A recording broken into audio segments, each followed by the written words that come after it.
आज हमारा part third है। इस पार्ट थर्ड में हम रे के बारे में जानेंगे। रे, जिसको हम हिंदी में किरण कहते हैं, ठीक है।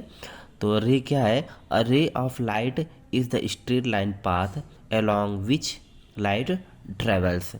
ठीक है, यानी कि अगर मैं बात करूं, किसी भी सोर्स से जब एक लाइट निकलती है तो क्या वो एक पर्टिकुलर पाथ को फॉलो करेगी।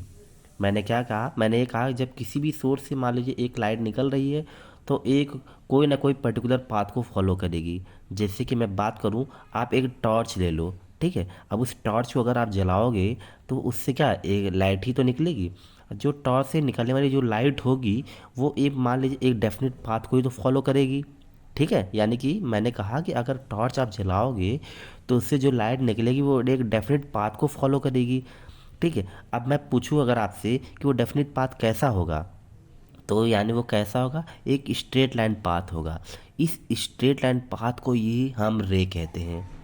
उस हम स्ट्रेट लाइन पाथ को क्या कहते हैं? रे कहते हैं, ठीक है। फिर नेक्स्ट हमारे पास है second point. It is represented by an arrow head on a straight line.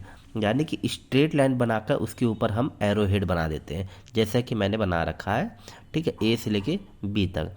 Third point हमारा क्या है? A number of rays combined together form a beam of light. ठीक है, जब कई सारी रेस अगर कंबाइंड हो जाएंगी, मैंने क्या कहा, जब कई सारी रेस को कंबाइंड हो जाती हैं तो उसे हम बीम ऑफ लाइट कहते हैं। जैसे कि मैंने डायग्राम में बना रखा है कि टॉर्च है, उस टॉर्च से हमारी स्ट्रेट लाइन में हमारी लाइट्स निकल रही हैं, और अगर वो कंबाइंड हो गए, जैसे मैंने बॉक्स से दिखा रखा है आपको, तो उसे हम बीम ऑफ लाइट कहते हैं, ठीक है। नेक्स्ट है narrow beam of light is called a pencil of light. ठीक है, होप सो आपको समझ में आया होगा कि हमारा रे क्या है, ठीक है।